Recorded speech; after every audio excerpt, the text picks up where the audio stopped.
तो सभी लोग जल्दी जल्दी चैट पे आ जाओ, चैट पे आ जाओ जल्दी जल्दी। आनंद गुड मॉर्निंग, मेरी आवाज़ वगैरह आ रही है ना? आशीष नमस्ते नमस्ते, और सभी लोग जल्दी जल्दी नमस्ते, जल्दी जल्दी लाइव पर चैट पे आ जाओ और हेडिंग डाल लीजिएगा जनहित याचिका। आज का टॉपिक है very very very very important topic है पॉलिटी के लिए और बहुत इंपॉर्टेंट टॉपिक है पब्लिक। और ध्यान रखिए, जनहित याचिका न्यायिक सक्रियतावाद, ये आपको ऐसे में भी काम आ जाएगा, ऐसे में भी काम आएगा। रचना के में ये आपको ऐसे में भी मिल जाएगा, तो आप लोग इसको कई जगह यूटिलाइज कर सकते हैं, इसको आप लोग कई जगह यूटिलाइज कर सकते हैं, कहीं कोई समस्या नहीं। जनहित याचिका, ठीक है ना, जनहित याचिका EIL बहुत पॉपुलर टॉपिक है, बहुत पॉपुलर है। और जनहित याचिका का परिणाम ही न्यायिक सक्रियतावाद है। जनहित याचिका का परिणाम ही न्यायिक सक्रियतावाद है। तो चलो देखा जाए जनहित याचिका है क्या। बस बहुत सरल शब्दों में समझना है। जब देश का सर्वोच्च कानून भारत का संविधान, तो देश का जो कानून और संविधान है, वो कानून और संविधान बना था आम व्यक्ति के लिए। कानून और संविधान किसके लिए बना था? आम व्यक्ति के लिए। लेकिन चूंकि आम व्यक्तियों में अशिक्षा, अज्ञानता एवं आर्थिक समस्याओं के कारण आम व्यक्ति को कानून और संविधान का लाभ नहीं मिल पाया। कानून और संविधान का लाभ वास्तविकता में केवल समाज का अभिजात वर्ग, जो शैक्षणिक और आर्थिक दृष्टि से मजबूत है, उसको ही मिल पाया। इसका मतलब ये हुआ कि कानून और संविधान बना था आम व्यक्ति के लिए, बिल्कुल जनरलाइज था। कानून और संविधान का लाभ समाज के सभी वर्गों को मिले, समाज के आम व्यक्ति को मिले, आम जनमानस को इसका लाभ मिलना चाहिए। लेकिन आम व्यक्ति अगर शैक्षणिक दृष्टि से कमजोर है, वो अपने अधिकारों को नहीं समझ पाता, और अगर शैक्षणिक दृष्टि से मजबूत है, अधिकारों को तो समझता है, लेकिन अगर आर्थिक दृष्टि से कमजोर है तो न्यायपालिका का दरवाजा नहीं खटखटा पाता। इसका मतलब कानून और संविधान का लाभ समाज के अभिजात वर्ग को मिला। तो समाज का अभिजात वर्ग समाज का एक वर्ग है, एकमात्र वर्ग नहीं। तो कानून और संविधान का लाभ किसको मिलना चाहिए था? आम जनमानस को। कानून और संविधान था तो जनरलाइज, क्या था? जनरलाइज था। इसका लाभ समाज के आम जनमानस को मिले, लेकिन आम जनमानस को, आम जनता को इसका लाभ क्यों नहीं मिल पाया? क्योंकि शैक्षणिक और आर्थिक दृष्टि से कमजोर है। शैक्षणिक और आर्थिक दृष्टि से कमजोर है, उनमें अशिक्षा है, अज्ञानता है, आर्थिक समस्याएं हैं। इन कारणों से उनको इसका लाभ नहीं मिल पाया। तो किसको लाभ मिला? जो समाज का एलिट क्लास है, अभिजात वर्ग है, जो शैक्षणिक और आर्थिक दृष्टि से मजबूत है, केवल संविधान और कानून का लाभ उसी को मिल पाया। तो था जनरलाइज, लेकिन वो किया गया स्पेशलाइज। कानून और संविधान था जनरलाइज, इसका लाभ समाज के आम जनमानस को, आम व्यक्तियों को मिले, आम लोगों को मिले। लेकिन वास्तविकता क्या है? संविधान और कानून का लाभ समाज के खास वर्ग को मिला, जो समाज का विशेष वर्ग है या एलिट क्लास है, उसको मिला। तो बना था आम जनमानस के लिए, जनरलाइज था, लेकिन वो क्या गया? स्पेशलाइज। इसलिए स्पेशलाइज से पुनः जनरलाइज किया जाए, स्पेशलाइज से पुनः जनरलाइज किया जाए, ऐसी कोशिश का नाम है जनहित याचिका। इस प्रकार की कोशिश का नाम है जनहित याचिका। इसका मतलब जनहित याचिका एक प्रकार की सामाजिक कोशिश है कि कानून और संविधान का लाभ समाज के केवल अज्ञात वर्ग को ही न मिले, बल्कि कानून और संविधान का लाभ समाज के आम वर्गों को मिले। ऐसी कोशिश का नाम है जनहित याचिका। तो जनहित याचिका क्या है? एक प्रकार की सामाजिक कोशिश है कि जो कानून और संविधान बना, उसका लाभ आम जनमानस को मिलना चाहिए, लेकिन इसका लाभ आम जनमानस को न मिलकर समाज के केवल अभिजात वर्ग को मिला। समाज के केवल अभिजात वर्ग को मिला, जो कि शैक्षणिक और आर्थिक दृष्टि से मजबूत है। जो समाज के कमजोर वर्ग हैं, वो अशिक्षा, अज्ञानता या आर्थिक समस्याओं के कारण उसका लाभ नहीं उठा पाए। तो कानून और संविधान बना था जनरलाइज आम जनता के लिए, लेकिन हो क्या गया, स्पेशलाइज। इसलिए अब स्पेशलाइज से पुनः जनरलाइज किया जाए, ऐसी कोशिश का नाम है जनहित याचिका। ऐसी कोशिश का नाम जनहित याचिका कहलाता है। और जनहित याचिका के जनक न्यायमूर्ति पी.एन. भगवती हैं। जनहित याचिका के जनक न्यायमूर्ति पी.एन. भगवती को माना जाता है। उन्होंने ही कहा है कि जनहित याचिका एक प्रकार की सामाजिक कोशिश है, और इस सामाजिक कोशिश में केवल न्यायपालिका को ही नहीं, बल्कि वकीलों को, सरकारी संगठनों को और गैर सरकारी संगठनों को भी इसमें योगदान देना चाहिए। क्योंकि यदि आम जनमानस अपने अधिकारों के प्रति सजग हो गया, जागरूक हो जाएगा, तो प्रशासन की निरंकुशता पर अंकुश लगाया जा सकता है, सत्ता के दुरुपयोग को रोका जा सकता है, उसकी स्वेच्छाचारिता पर अंकुश लगाया जा सकता है। इसलिए अगर जनहित याचिका के माध्यम से एक आम नागरिक अपने अधिकारों पर जागरूक हो जाता है, तो सामने वाले के सत्ता के दुरुपयोग को रोका जा सकता है। जो आज प्रशासन स्वेच्छाचारी हो गया, निरंकुश हो गया, असंवेदनशील हो गया, तो उसकी संवेदनशीलता को भी तय किया जा सकता है। इसीलिए अभी जो संसद ने 3 कानून बनाया है, उसने क्या कहा कि अगर डॉक्टरों ने लापरवाही के कारण, अक्सर डॉक्टर असंवेदनशील होते हैं, जिन डॉक्टरों को हम ईश्वर के रूप में देखते हैं, भगवान के रूप में देखते हैं, उनको वही डॉक्टर कई लोगों का जान ले लेते हैं, वही डॉक्टर कई लोगों का जानलेवा सिद्ध हो जाते हैं। इसलिए अगर ये संवेदनशील नहीं है, कन्फर्म हुआ, तो ऐसी स्थिति में उनको, उन पर केस चलेगा, उनको सजा का प्रावधान किया गया है अभी इस कानून में, क्योंकि उनमें संवेदनशीलता में कमी आई है। कन्फर्म हुआ। और क्यों संवेदनशीलता में कमी आई? क्योंकि आम नागरिकों में अपने अधिकारों के प्रति कमी है। अगर आम नागरिकों में अपने अधिकारों पर जागरूकता आ जाए, तो प्रशासन को संवेदनशील बनाया जा सकता है, शासन को संवेदनशील बनाया जा सकता है। इसलिए जनहित याचिका के माध्यम से प्रशासन को आज संवेदनशील बनाने का प्रयास किया गया, वही एक आम नागरिकों को अपने अधिकारों के प्रति जागरूक करने का भी प्रयास किया गया। कन्फर्म हुआ? जल्दी बोलो, समझ में आ रहा होगा। सोनी गुड मॉर्निंग, वेदिका श्रेष्ठ समझ में आ रहा है। जनहित याचिका क्या है, समझ में आया? एक प्रकार का सामाजिक प्रयास है, सामाजिक कोशिश है। सामाजिक कोशिश है। कैसी कोशिश है? कि कानून और संविधान का लाभ समाज के आम जनता को प्राप्त हो। अभी तक कानून और संविधान का लाभ समाज के केवल एलिट क्लास को प्राप्त हुआ, जो शैक्षणिक और आर्थिक दृष्टि से मजबूत है, क्योंकि समाज के जो कमजोर वर्ग के लोग हैं, उनमें अशिक्षा है, अज्ञानता है, आर्थिक समस्याएं हैं, जिन कारणों से वो अपने अधिकारों के प्रति जागरूक नहीं हो पाए, इसलिए सत्ता का दुरुपयोग करते हैं। तो अगर आम जनमानस को अपने अधिकारों पर जागरूक कर दिया जाए, तो प्रशासन की संवेदनशीलता को बढ़ाया जा सकता है, प्रशासन में स्वेच्छाचारिता पर अंकुश लगाया जा सकता है, प्रशासन की निरंकुशता पर अंकुश लगाया जा सकता है, और प्रशासनिक अधिकारियों को भी अपने कर्तव्यों के प्रति, अपने कार्यों के प्रति उनको भी संवेदनशील बनाया जा सकता है। कई बार प्रशासनिक अधिकारी असंवेदनशील हो जाते हैं। अक्सर आप लोगों ने सुना होगा, एम्स जैसे हॉस्पिटल में, जो एशिया महाद्वीप का सबसे बड़ा हॉस्पिटल है, एम्स जैसा हॉस्पिटल में कई बार डॉक्टर ऑपरेट करते हुए कभी कैंची छोड़ाते हैं, कभी मोबाइल छोड़ाते हैं, कभी तौलिया छोड़ाते हैं। आप लोग देखते हो जब नसबंदी शिविर लगता है, नसबंदी शिविर में कितनी महिलाओं का जान चला जाता है, क्योंकि डॉक्टर असंवेदनशील है। असंवेदनशील क्यों है? कि लोग अपने अधिकारों के प्रति जागरूक नहीं है। इसलिए आम नागरिकों में जागरूकता को वृद्धि करना है, तभी प्रशासनिक अधिकारी में संवेदनशीलता आएगी, तभी प्रशासनिक अधिकारियों में अपने कर्तव्य का ज्ञान होगा।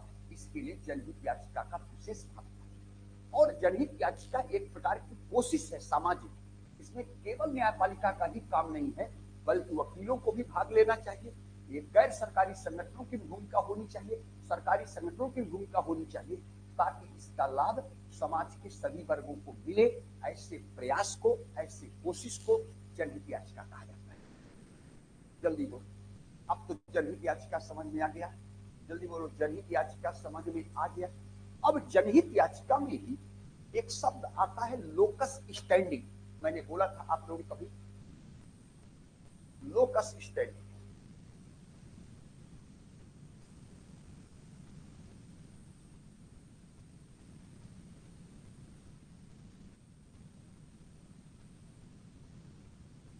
Locus standi. जनहित याचिका में ही एक शब्द आता है लोकस स्टैंडी। मैंने आप लोगों से कहा था कि जो लोकस स्टैंडी है, जनहित याचिका में आप अपना पीआईएल दायर करेंगे, मैं अपना करूंगा। जनहित याचिका में अपना याचिका दायर करना, पीआईएल दायर करना। लेकिन लोकस स्टैंडी का सिद्धांत क्या कहता है? यदि कोई व्यक्ति शैक्षणिक, आर्थिक, शारीरिक एवं मानसिक, एजुकेशनली, इकोनॉमिकली, मेंटली और फिजिकली यदि वो कमजोर है तो उसकी ओर से कोई अन्य व्यक्ति भी पीआईएल दायर कर सकता है। लोकस स्टैंडी का सिद्धांत क्या कहता है कि यदि कोई व्यक्ति शारीरिक, मानसिक, शैक्षणिक एवं आर्थिक दृष्टि से कमजोर है तो उसकी ओर से समाज का कोई अन्य वर्ग भी, अन्य व्यक्ति भी जनहित याचिका दायर कर सकता है। इसे लोकस स्टैंडी का सिद्धांत कहा जाता है। इसका मतलब लोकस स्टैंडी के सिद्धांत ने जनहित याचिका के महत्व को और बढ़ा दिया। लोकस स्टैंडी के सिद्धांत ने जनहित याचिका की महत्ता को बढ़ा दिया, क्योंकि जनहित याचिका में आप अपना दायर करते थे पीआईएल, मैं अपना पीआईएल दायर करूंगा। लेकिन लोकस स्टैंडी का सिद्धांत कहता है यदि मैं शारीरिक, मानसिक, शैक्षणिक एवं आर्थिक दृष्टि से कमजोर हूं तो मेरी ओर से आप भी जनहित याचिका दायर कर सकते हैं। इसे लोकस स्टैंडी का सिद्धांत कहा जाता है। तो लोकस स्टैंडी के सिद्धांत ने कहीं न कहीं पीआईएल की महत्ता को और बढ़ा दिया, पीआईएल के दायरे को और व्यापक बना दिया। कंफर्म हुआ? जल्दी बोलो, कंफर्म हुआ? लोकस स्टैंडी का सिद्धांत समझ में आया? लोकस स्टैंडी का सिद्धांत समझ में आया कि नहीं आया? ये कहलाता लोकस स्टैंडी का सिद्धांत। बिल्कुल ठीक है। चलिए अब थोड़ा सा जनहित याचिका मुझे लगता है बिल्कुल एक लाइन में समझ में आ गया होगा। कानून और संविधान का लाभ समाज के आम वर्ग को मिले, इसका मतलब कानून और संविधान था तो जनरलाइज, लेकिन अज्ञानता, अशिक्षा और आर्थिक समस्याओं के कारण कानून और संविधान का लाभ जनरलाइज नहीं हो पाया, वो स्पेशलाइज्ड हो गया। तो शैक्षणिक और आर्थिक दृष्टि से मजबूत है। तो कानून और संविधान का लाभ होना तो जनरलाइज था, लेकिन हो गया स्पेशलाइज। स्पेशलाइज से पुनः जनरलाइज किया जाए, ऐसी कोशिश को हम लोग बोलेंगे जनहित याचिका।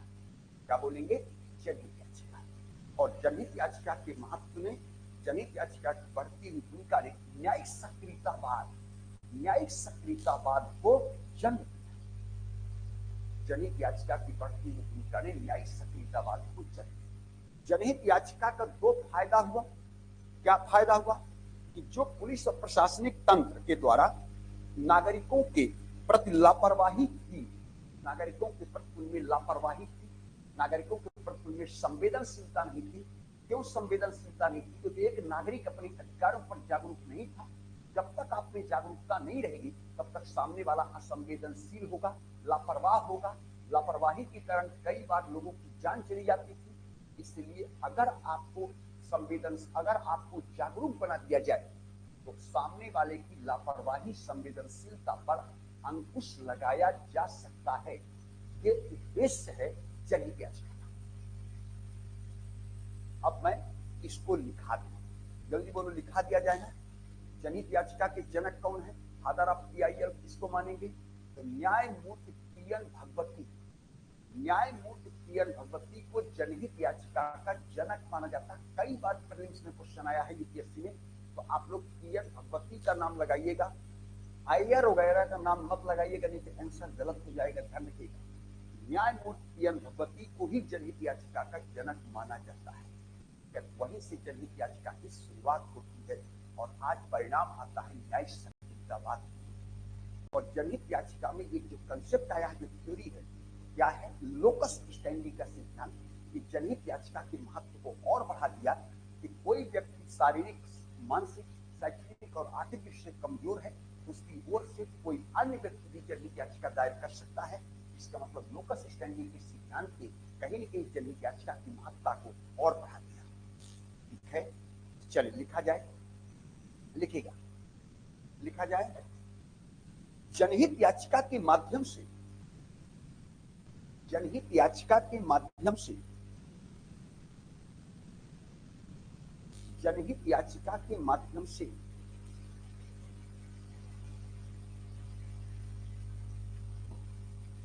न्यायालय का मुख्य उद्देश्य न्यायालय का मुख्य उद्देश्य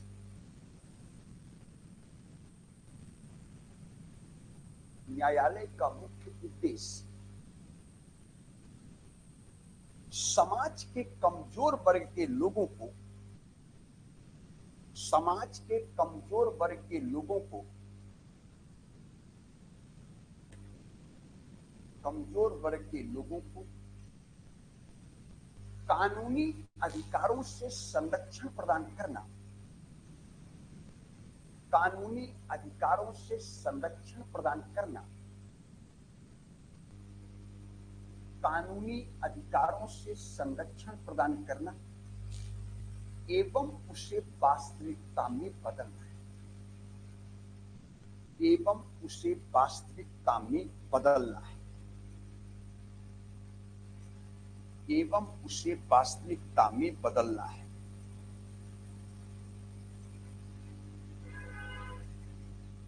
वास्तविकता में बदलना है। कंटिन्यू करिएगा। न्यायालय ने यह देखा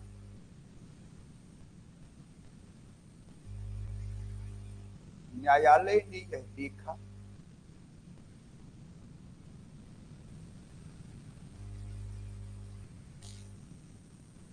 न्यायालय ने यह देखा कानून एवं संविधान का लाभ कानून एवं संविधान का लाभ समाज के अभिजात वर्ग एलिट क्लास समाज के अभिजात वर्ग को प्राप्त हुआ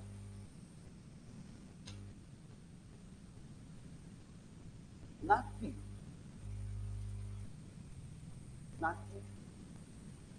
समाज के आम वर्ग समाज के आम वर्ग समाज के आम वर्ग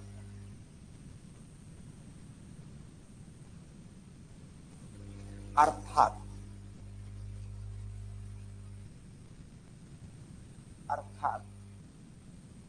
समाज के आम वर्ग के लोग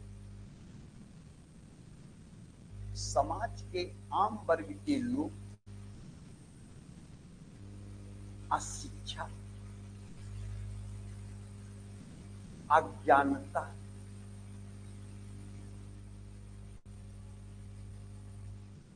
एवं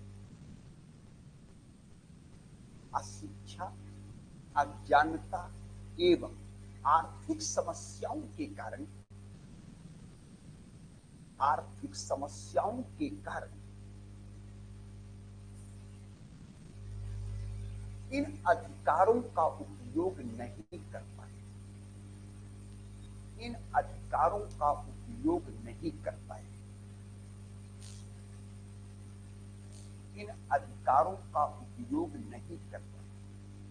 अशिक्षा अज्ञानता एवं आर्थिक समस्याओं के कारण इन अधिकारों का उपयोग नहीं कर पाए। परगक्ष जनहित याचिका एक प्रकार की सामाजिक कोशिश है। जनहित याचिका एक प्रकार की सामाजिक कोशिश है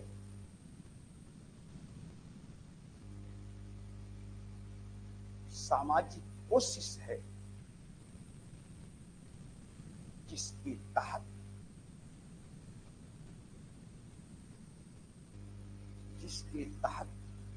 संविधान एवं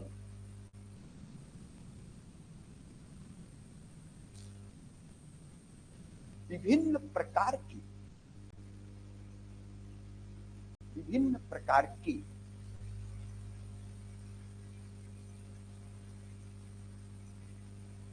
कानूनी प्रावधानों का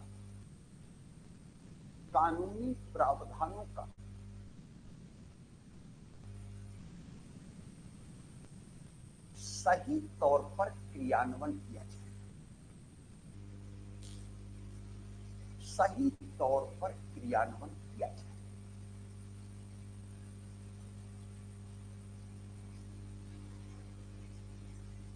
सही तौर पर क्रियान्वयन किया जाए। इसके अतिरिक्त देश में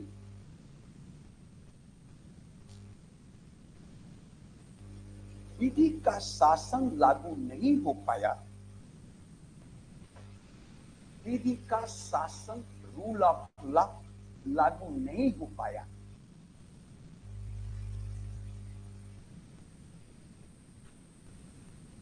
क्योंकि कानून सबके लिए एक है।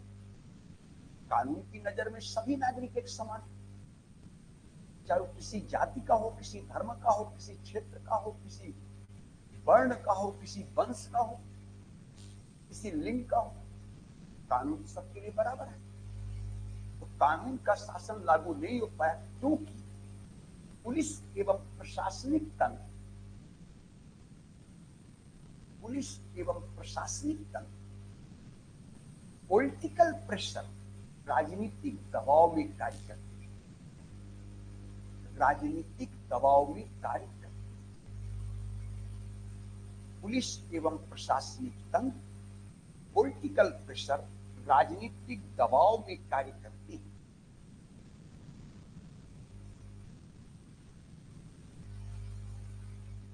जनहित याचिका में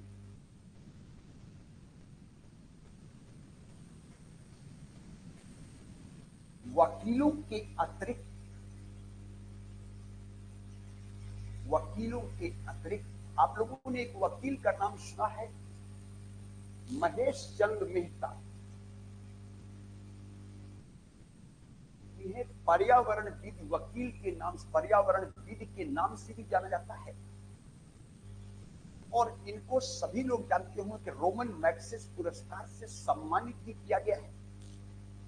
और आज हमारे देश में पर्यावरण के संदर्भ में जितने प्रयास हो रहे हैं, सुप्रीम कोर्ट का जो भी डिसीजन आ रहा पर्यावरण के संदर्भ में, ये महेश चंद्र मेहता की जनहित याचिका में सुप्रीम कोर्ट का डिसीजन आया है। सुप्रीम कोर्ट का डिसीजन आया, ताजमहल के 1 किलोमीटर के अंदर कोई भी इंडस्ट्री ना लगाया जाए। पब्लिक प्लेस के 1000 मीटर की दूरी पर, 1000 मीटर के अंदर तक कोई भी बीड़ी सिगरेट की दुकान नहीं होनी चाहिए। और आप लोग सभी लोग जानते हैं हमारे देश में पर्यावरण के संरक्षण के लिए एनजीटी काम करता है, नेशनल ग्रीन ट्रिब्यूनल काम कर रहा है। हमारी बात समझ में, इसका मतलब पर्यावरण के संदर्भ में जितने भी सुप्रीम कोर्ट का डिसीजन आया है उसमें महेश चंद्र मेहता का बहुत महत्वपूर्ण योगदान है तो वो एक वकील, लेकिन आजकल वो पर्यावरण विद के नाम से ज्यादा जाने जाते हैं। पर्यावरण इन्वायरमेंट के संदर्भ में जितनी भी डिसीजन सुप्रीम कोर्ट का आया है वो उन्हीं की पीआईएल में आया है।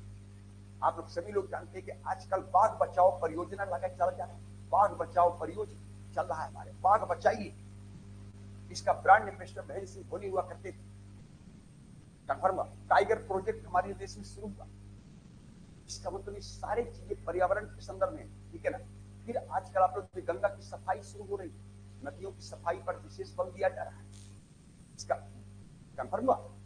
ये सारी चीजें आप लोग देखते हैं। दिल्ली में आप लोग सभी लोग जानते हैं मेट्रो ट्रेन ही चल सकती है, दिल्ली में सीएनजी बस ही चल सकती है, क्योंकि दिल्ली में पर्यावरण प्रदूषण बहुत ज्यादा है। ये जितने भी चीजें आपको दिखाई दे रहा है इसमें वकील का रोल है, जिसका नाम है महेश चंद्र मेहता।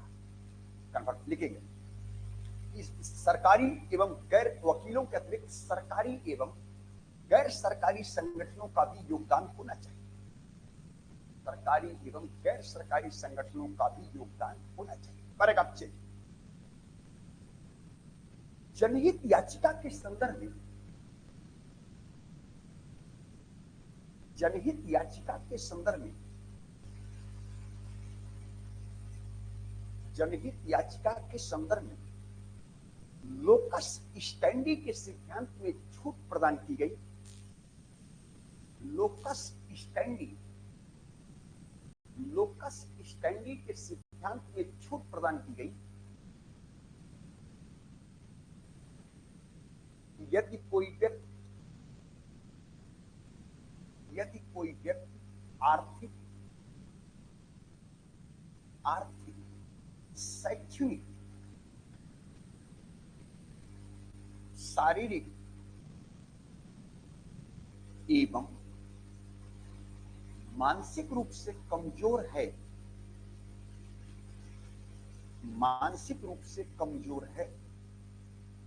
तो उसकी ओर से कोई अन्य व्यक्ति भी जनहित याचिका दायर कर सकता है। तो उसकी ओर से कोई अन्य व्यक्ति भी जनहित याचिका दायर कर सकता है। अन्य व्यक्ति भी जनहित याचिका दायर कर सकता है। अर्थात इस सिद्धांत के माध्यम से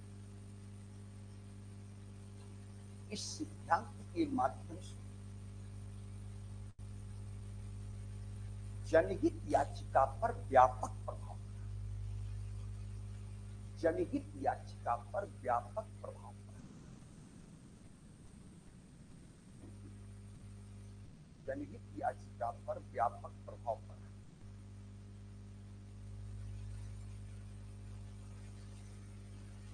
पैराग्राफ चेक।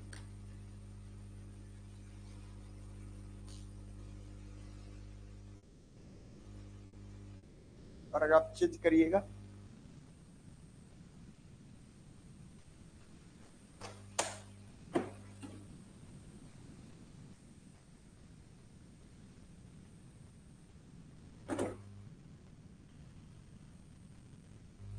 जनहित याचिका पर व्यापक प्रभाव पड़ा।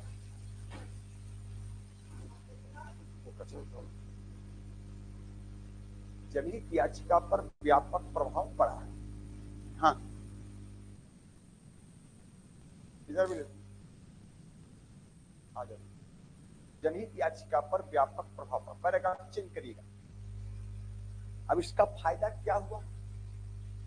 जनहित याचिका के माध्यम से जहां एक और सरकारी संस्थानों में जिम्मेदारी की भावना बढ़ गई, सरकारी संस्थानों में रिस्पांसिबिलिटी की भावना बढ़ी। कोई भी सामने वाला कब रिस्पांसिबल होगा? जब आप अपने अधिकारों पर जागरूक हो। अगर लोगों में अपने अधिकारों के पर जागरूकता आएगी तो कहीं न कहीं प्रशासनिक अधिकारियों में आ गया है, कहीं न कहीं प्रशासनिक अधिकारियों में जिम्मेदारी की भावना तो बढ़ेगी। कल प्रशासनिक अधिकारी क्या होते थे? असंवेदनशील हो गए। प्रशासनिक अधिकारी असंवेदनशील, लापरवाह थे। कई बार लापरवाही करते थे तो इसका परिणाम नकारात्मक आता था। जैसे समझिएगा, थोड़ा सा क्लास से समझाना पड़ता है। नसबंदी शिविर लगता था। फैमिली प्लानिंग के तहत महिलाओं की नसबंदी की जाती थी। नसबंदी के बावजूद भी उनके बच्चे पैदा हो जाते थे। नसबंदी तो हो गया, इसके बावजूद भी उनके बच्चे पैदा हो गए। ये एक घटना, दो घटना तक एक जनहित याचिका दायर हुई। अब इसमें सुप्रीम कोर्ट ने क्या डिसीजन दिया कि नसबंदी के बाद भी अगर कोई बच्चा पैदा होता है किसी के, उस बच्चे की परवरिश की सारी जिम्मेदारी उस डॉक्टर की होगी जिस डॉक्टर के द्वारा ऑपरेट किया गया। उस बच्चे की परवरिश की सारी जिम्मेदारी उस डॉक्टर की होगी जिस डॉक्टर के द्वारा ऑपरेट किया गया, क्योंकि आपने ऑपरेट किया, लापरवाही के साथ ऑपरेट किया।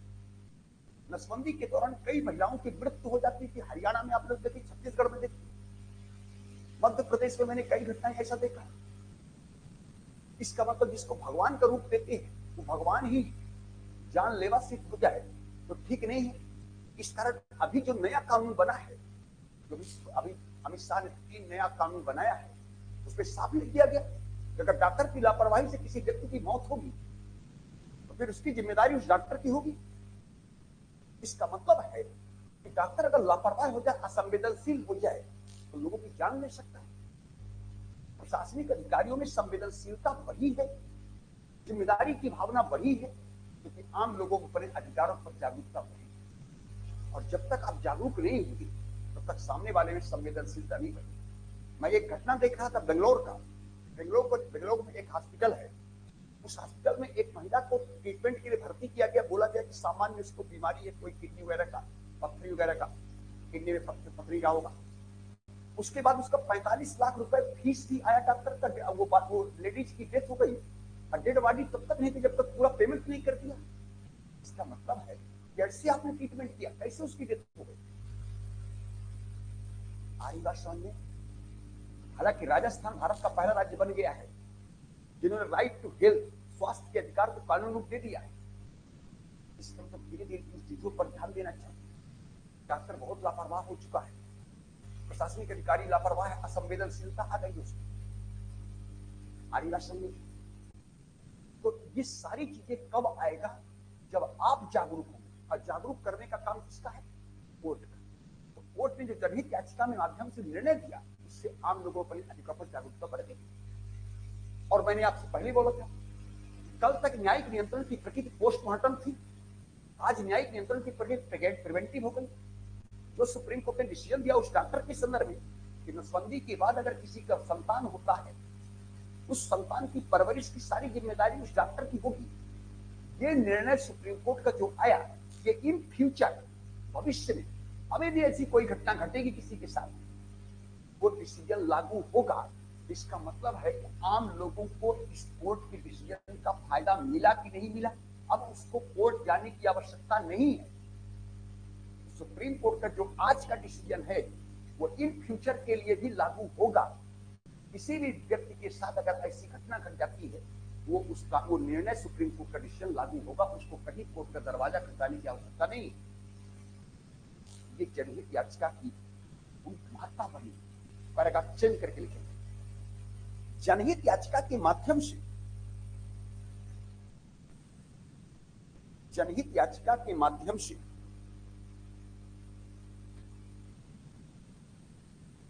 जहां एक और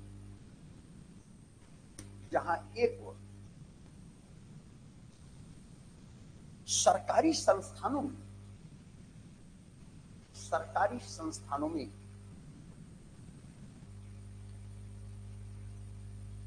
जिम्मेदारी की भावना बढ़ी, जिम्मेदारी की भावना बढ़ी,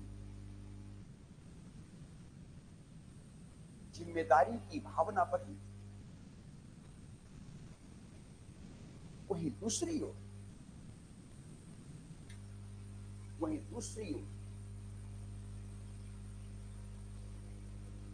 समाज के कमजोर वर्गों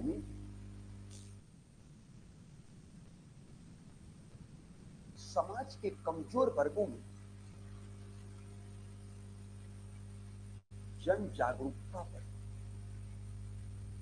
जन जागरूकता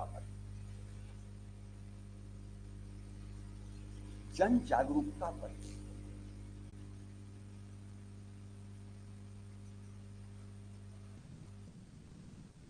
जन जागरूकता बढ़ी। आज अनेक मुकदमों के माध्यम से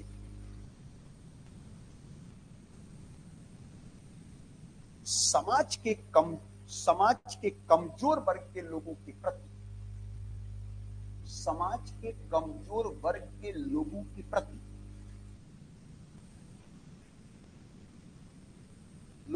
प्रति,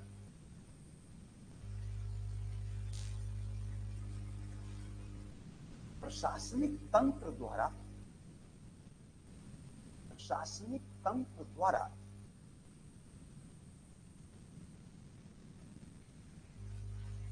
विधि की अवहेलना,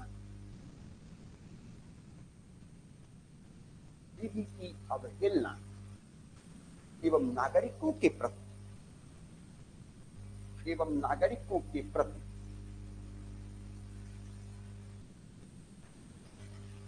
लापरवाही पर नियंत्रण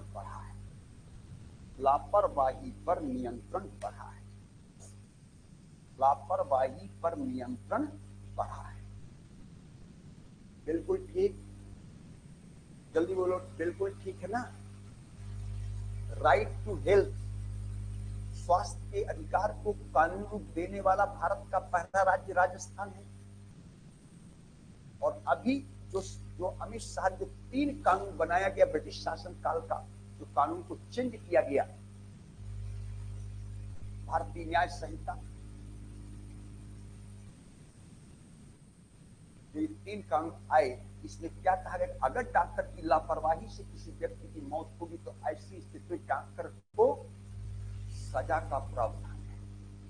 बहुत बढ़िया काम किया है। लापरवाही बहुत करता है, अनावश्यक पैसा बनाता है, ठीक है, तो इससे रोक लगेगा।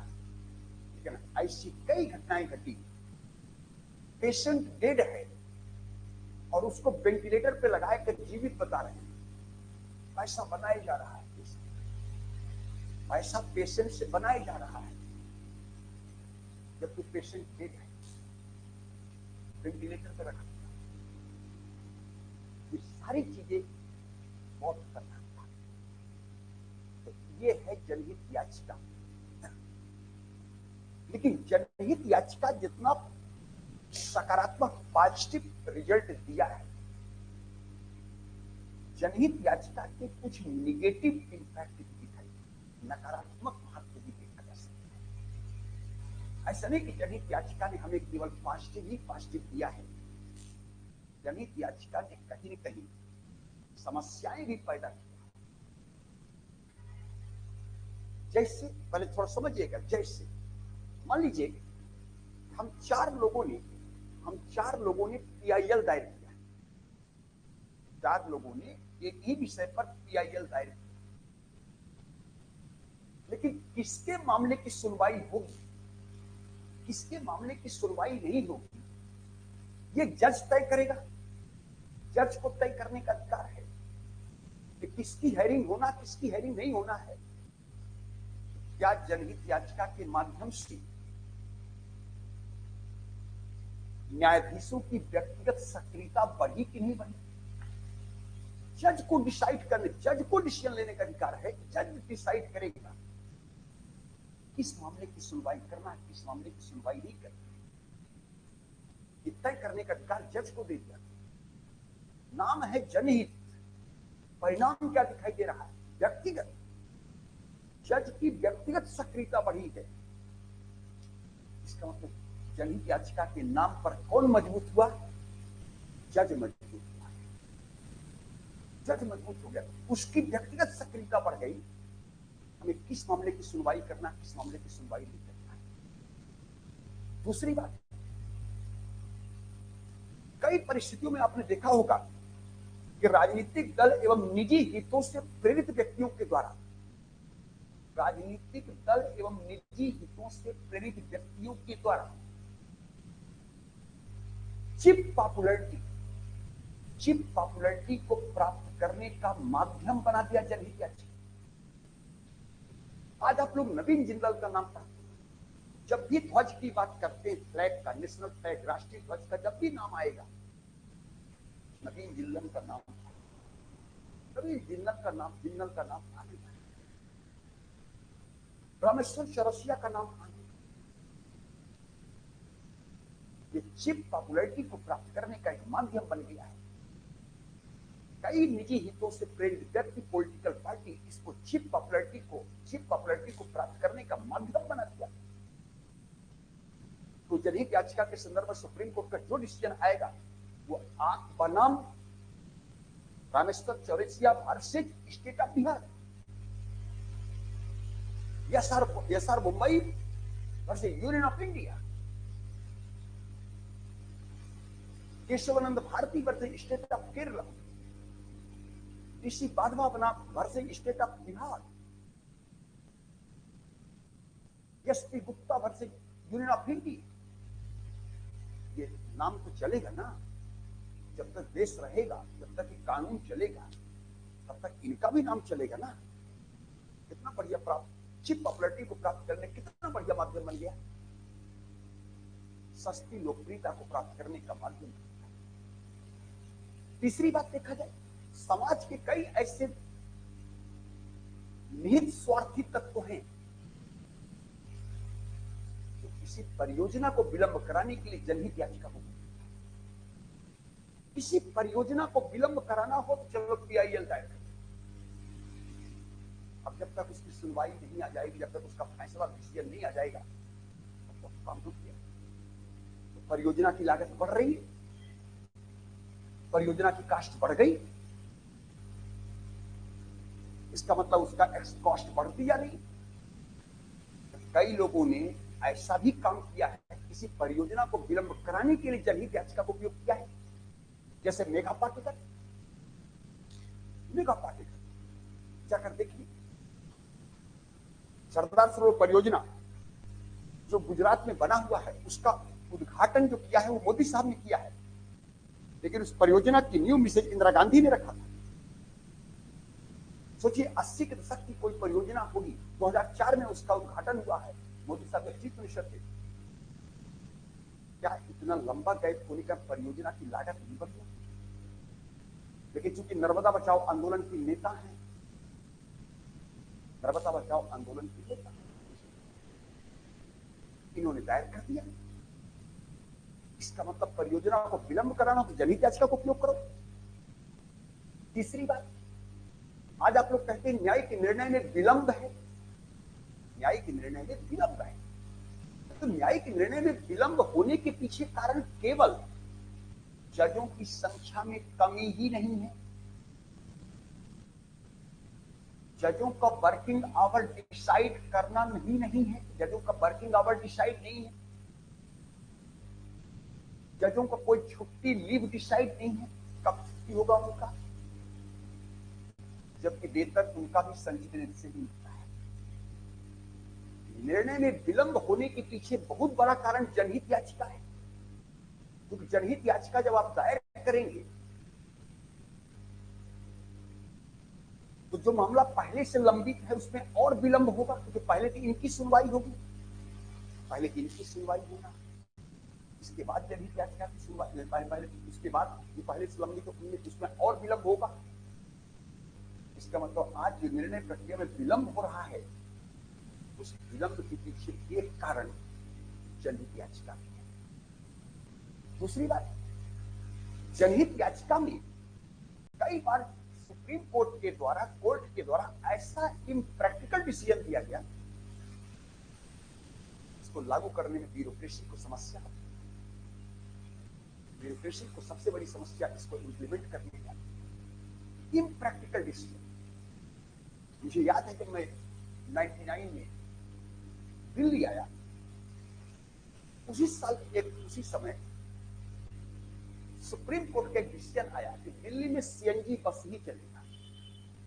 अब दिल्ली में CNG बस ही चलना है, उसमें दिल्ली सरकार की चीफ मिनिस्टर हुआ करती थी श्रीमती मिसेस शीला दीक्षित। अब सोचिए दिल्ली सरकार के पास हमें लगता 50 से 60 बस CNG रहा होगा। इतना बड़ा दिल्ली, इतनी बड़ी आबादी वाला दिल्ली, 50 से 60 ही CNG बस है। वो समझ सकते कैसे क्या दुर्दशा हुई होगी लोगों की। ये क्या है? Impractical decision. जामा मस्जिद के आसपास जितनी झुंगी झोपड़ी उनको सबको हटा दो एकाएक, ये इम्प्रैक्टिकल डिसीजन। सीलिंग, जिनका बेसमेंट में गोदाम होता, लेकिन जिनकी बेसमेंट है तो कहीं सील कर दो, जिनका 3 फ्लोर के बाद मकान बना उसको गिरा दो। Impractical decision. कई बार सुप्रीम कोर्ट ने इसके लिए अव्यवहारिक डिसीजन भी लिया, जिसको लागू करने में बड़ी सारी समस्याएं आती। इसका जनहित याचिका का अगर पॉजिटिव इंपैक्ट आप देखा, इसका नेगेटिव इंपैक्ट देखना पड़ेगा, इसकी नकारात्मक समस्याएं भी कई हैं। हमारी बात समझ में, जल्दी बोलो, मेरी बात समझ में आ गया? समस्याएं कहां कहां है? इन समस्याओं को भी लिखेगा परीक्षा में, और जब तक इन समस्याओं को नहीं लिखेंगे एग्जाम हॉल में तो नंबर बढ़िया नहीं मिलेगा। अगर नंबर बढ़िया पाना है तो इस प्रॉब्लम को भी देखना पड़ेगा, क्या क्या समस्याएं हैं, क्या क्या लिमिटेशन है इसकी। तो ध्यान रखना कि आज जो न्यायिक निर्णय में विलंब हो रहा है, इस विलंब के एक कारण जनहित, कोई PIL दायर कर दो, जिंदगी भर नाम चलेगा। चीप पॉपुलरिटी, सस्ती लोकप्रियता को प्राप्त करने के लिए पीआईएल दायर कर, परियोजना को विलंब कराने के लिए आपने पीआईएल दायर किया। जो काम सामान्य न्यायिक प्रक्रिया के तहत हो सकता उसको भी पीआईएल दायर कर दिए। वो काम सामान्य तरीके से हो सकता है, उसको आपने पीआईएल के रूप में दायर कर दिया। कई सारी समस्याएं आपको दिखाई दी, तो वन बाय वन करके एक एक करके लिखा जाए। मुझे लगता बढ़िया समझ में आता है, वो कहीं कोई समस्या तो नहीं होनी चाहिए, आपको कोई समस्या नहीं होनी चाहिए। ठीक है, पहला पॉइंट, जनहित याचिका, हेडिंग डालिए, जनहित याचिका की समस्याएं एवं सीमाएं।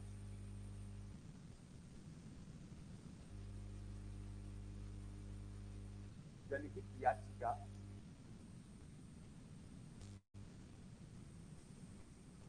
की समस्याएं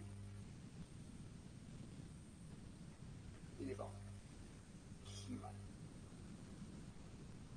समस्याएं एवं सीमा। पहला पॉइंट है, जनहित याचिका के संदर्भ में, जनहित याचिका के संदर्भ में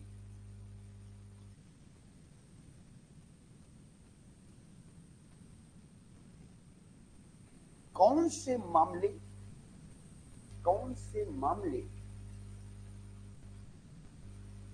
सुनवाई के लिए प्रस्तुत किए जाएंगे, कौन से मामले सुनवाई के लिए प्रस्तुत किए जाएंगे, इसमें एकरूपता का अभाव है, इसमें एकरूपता का अभाव है, एकरूपता का अभाव है। अर्थात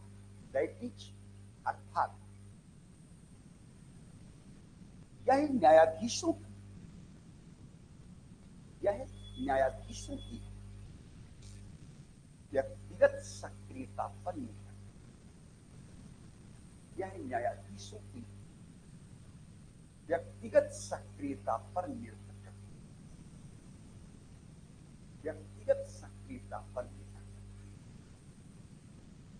कौन से मामले सुनवाई करेंगे, कौन से मामले नहीं सुनवाई करेंगे, जज तय करता है, ये जज तय करेगा।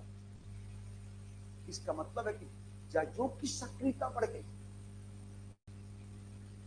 दूसरा पॉइंट, कई परिस्थितियों में ऐसा देखा गया, कई परिस्थितियों में ऐसा देखा गया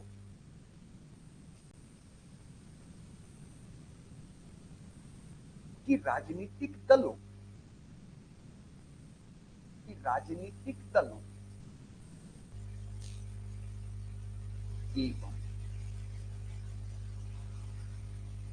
एवं निजी हितों से प्रेरित व्यक्तियों के द्वारा, निजी हितों से प्रेरित व्यक्तियों के द्वारा, निजी हितों से प्रेरित व्यक्तियों के द्वारा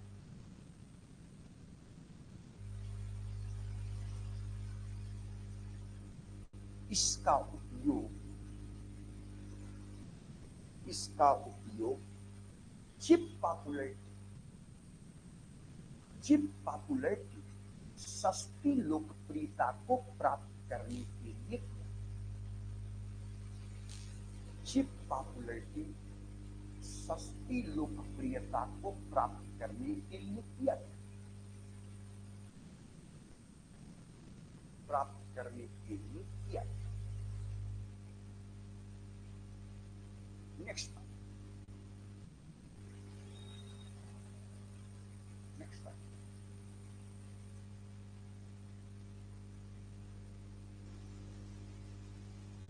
मैं कट शब्द लिखा रहा हूं, तो आप लोग अगर किसी के फॉलोवर होंगे तो बुरा ना लगे, हम तो कट शब्द बोलते हैं और हमारे जो छात्र सेलेक्टेड होते हैं कटुए शब्द बोल करके ही सेलेक्ट होते हैं,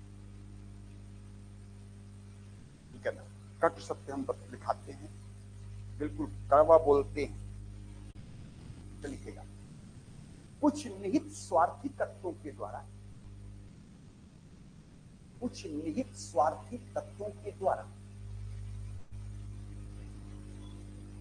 कुछ निहित स्वार्थी तत्वों के द्वारा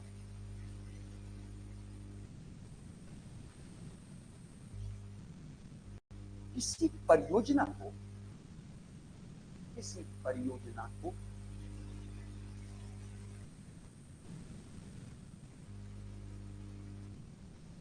विलंब कराने के लिए, विलंब कराने के लिए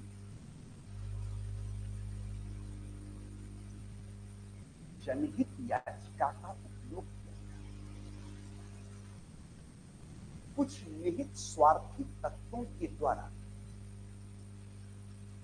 परियोजना को विलंब कराने के लिए जनहित याचिका का उपयोग किया।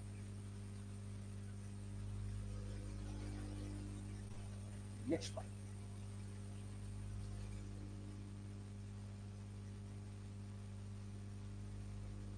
नेक्स्ट पॉइंट, जनहित याचिका के कारण, PIL के कारण, जनहित याचिका के कारण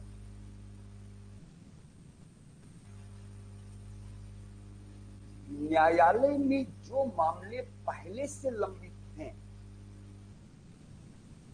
न्यायालय में जो मामले पहले से लंबित हैं,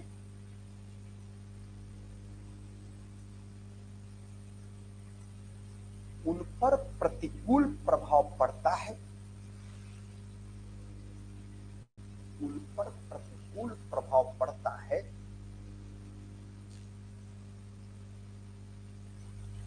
क्योंकि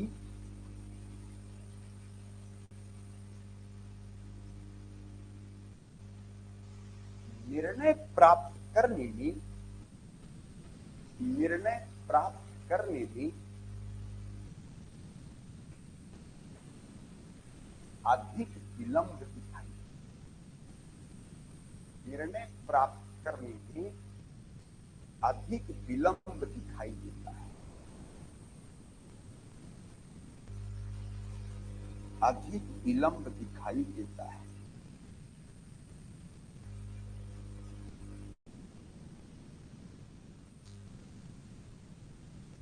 अधिक विलंब दिखाई देता है।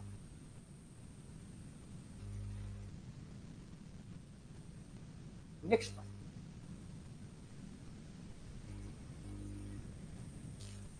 नेक्स्ट पॉइंट,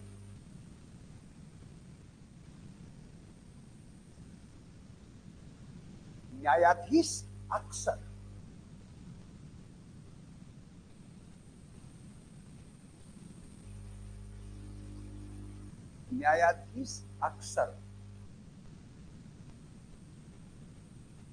अव्यवहारिक एवं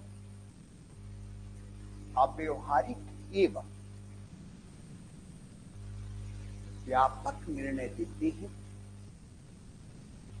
व्यापक निर्णय देते हैं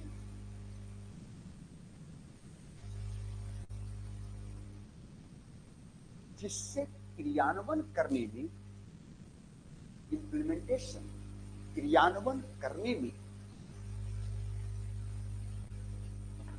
जिससे क्रियान्वयन करने में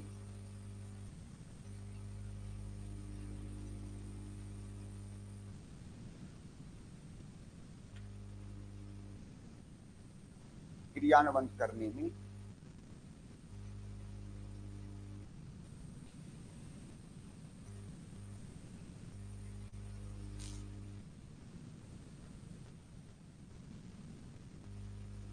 क्रियान्वयन करने में समस्याएं दिखाई देती,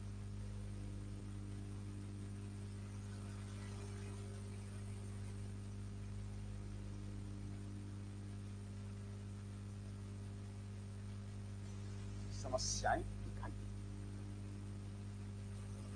क्रियान्वयन करने में समस्याएं दिखाई देती। एक प्रैक्टिकल डिसीजन, ये कई बार आया है, लेकिन कई बार अच्छा भी काम किया है। कर्नाटका और तमिलनाडु के सत्यमंगलम का जो जंगल है, वहां चंदन तस्कर वीरप्पन का दहशत था। अब सोचने वाली बात है कि कर्नाटक और तमिलनाडु दो दो राज्य सरकारों की पुलिस एक व्यक्ति को जिंदा या मुर्दा अरेस्ट नहीं कर सकती। यानी चंदन तस्कर जो वीरप्पन है इतना प्रभावशाली, इतना ताकतवर है। और आप लोग सभी लोग जानते हैं जिस दिन प्रशासन अपनी एक्चुअल पोजीशन पे आ जाता है, जमीन से भी खोद करके व्यक्ति को निकाल देता है। कहां हो, इतना पावर है, इतनी अथॉरिटी रखता है एडमिनिस्ट्रेशन, पुलिस प्रशासन के पास इतना पावर है। लेकिन एक व्यक्ति को दो दो राज्य सरकारों की पुलिस नहीं पकड़ता है। क्या लगता है उसको राजनीतिक संरक्षण नहीं था क्या? राजनीतिक संरक्षण तो था उसको, लेकिन जब सुप्रीम कोर्ट का एक डिसीजन आ गया, सुप्रीम कोर्ट का एक डिसीजन आया, उस समय कर्नाटका के चीफ मिनिस्टर हुआ करते थे S M Krishna. S M Krishna Karnataka के चीफ मिनिस्टर। सुप्रीम कोर्ट का डिसीजन आया कि अगर कर्नाटका गवर्नमेंट एक व्यक्ति को जिंदा या मुर्दा अरेस्ट नहीं कर सकती तो उसको इथिकली रिजाइन कर देना चाहिए चीफ मिनिस्टर के पद से। उसको इथिकली चीफ मिनिस्टर के पद से रिजाइन कर देना चाहिए।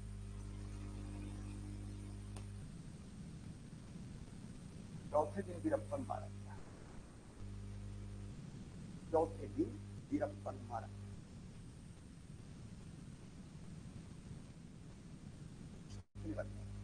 अब वीरप्पन को किसने मरवाया? Supreme court. सुप्रीम कोर्ट का डिसीजन गया कि नैतिकता के आधार पर एस एम कृष्णा सरकार को, एस एम कृष्णा साहब को मुख्यमंत्री पद पर बने रहने का कोई अधिकार नहीं, मुख्यमंत्री पद छोड़ देना चाहिए। अब आदमी कोई चीफ मिनिस्टर का पद छोड़ता है, इससे बढ़िया कि सफाया करा दो। वीरप्पन मारा गया। वीरप्पन मारा गया। इस सारी चीजों को ध्यान रखना। कई बार अच्छा भी आदेश दिया है, मैं ये नहीं कह रहा हूं अच्छा आदेश दिया, कई बार उसका अच्छा भी दिया है। नेक्स्ट पॉइंट, जनहित याचिका का दुरुपयोग कई बार, जनहित याचिका का दुरुपयोग कई बार